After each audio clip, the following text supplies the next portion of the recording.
rejected them, while their inner selves were convinced thereof, out of injustice and haughtiness. So see, how was the end of the corruptors?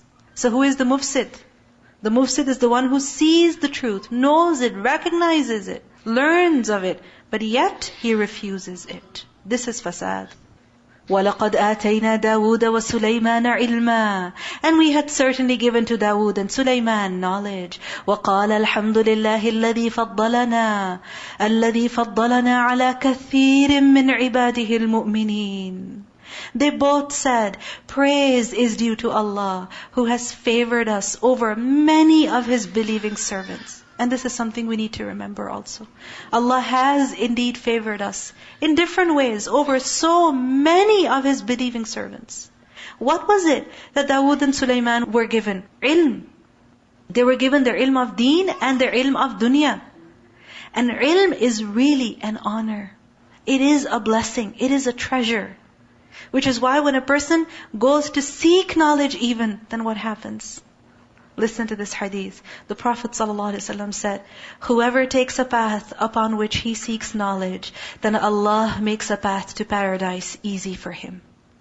Allah will make the path to Jannah easy for the person who goes on the path to learn knowledge. And indeed, the angels lower their wings in approval to the one seeking knowledge. What does it mean that the angels lower their wings? It means either that the angels, they come down. If they're up in the air, they come down. Or they spread their wings. They spread their wings like a red carpet, so that the person going to seek knowledge is stepping where? On that red carpet. On the wings of the angels. This is how the angels honor the person who is going to seek knowledge. So when you come here every day, come with the intention to seek more knowledge of the Qur'an. Indeed, forgiveness is sought for the knowledgeable one, by whomever is in the heavens and whomever is in the earth, even the fish in the water. Can you imagine the fish in the water?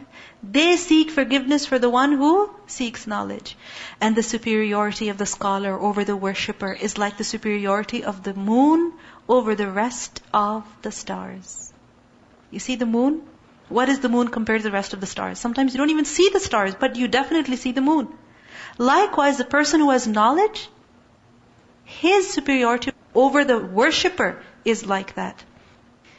Think about it. When you go to the mall, who prays for you? Do the birds pray for you? Do the ants pray for you? Do the fish pray for you? No. But when you go to learn the deen, then what happens? All of this creation prays for you. So we should be greedy for what will benefit us eternally. The Prophet ﷺ said, indeed this world is cursed. What is in it is cursed, except for the remembrance of Allah. And what is conducive to that? The knowledgeable person and the learning person. Everything else, full of problems. Full of problems. These are the only things which are free from problems. What are they? Remembrance of Allah and anything that is conducive to that.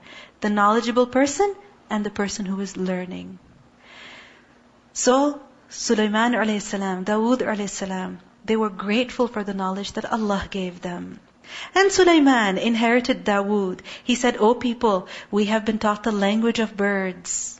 Imagine, they knew the language of the birds. If we know other human languages, we become so proud of it. And we have been given from all things. Indeed, this is evident bounty. إِنَّ هَذَا لَهُوَ الْفَضْلُ الْمُبِينَ. What is Sulaiman a.s. doing over here? Sulaiman a.s. is basically talking about the blessings that Allah has given him and his people.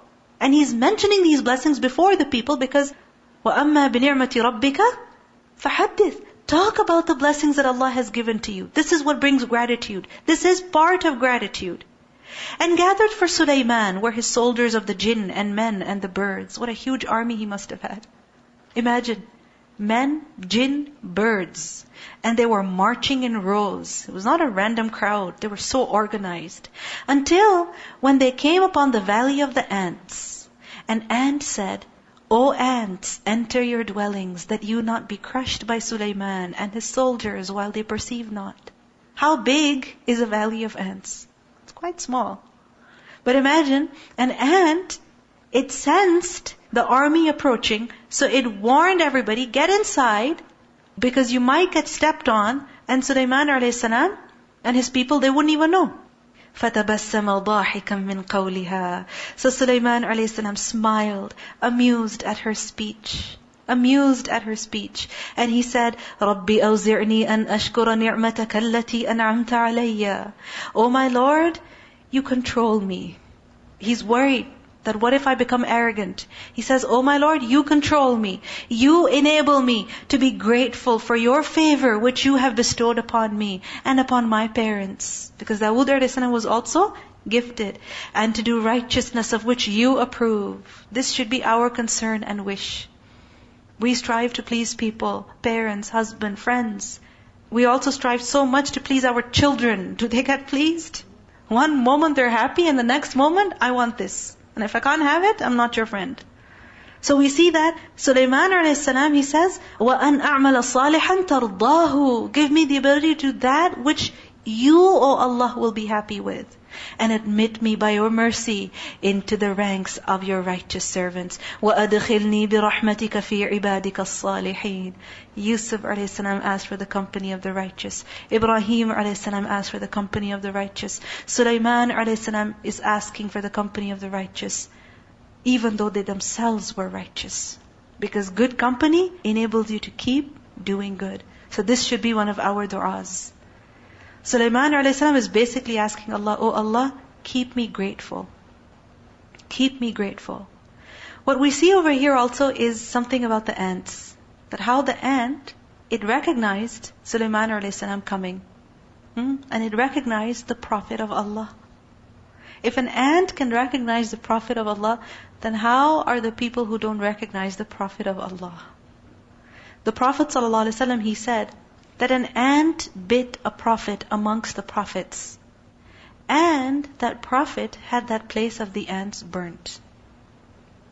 And Allah inspired to him, it is because of one ant that bit you, that you burnt a nation amongst the nations that glorify Allah.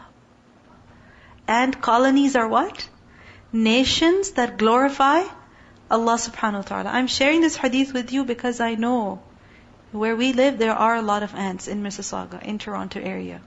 Many ants. In your garden, in your front, you will find ants. And our mission is to somehow get rid of those ants. The fact is that you can never eliminate ants. You know that? You can never eliminate them. But what you can do is when you see an ant, you say, look, oh ant, you glorify Allah, I glorify Allah. You go to your own space. Please go from here. And do something so that the ants don't come inside. But don't start killing them. That is dangerous. Because you are killing creation that glorifies Allah. Sulaiman a.s. took attendance of the birds and he said, why do I not see the hoopoe, the hudhud? Or is he among the absent?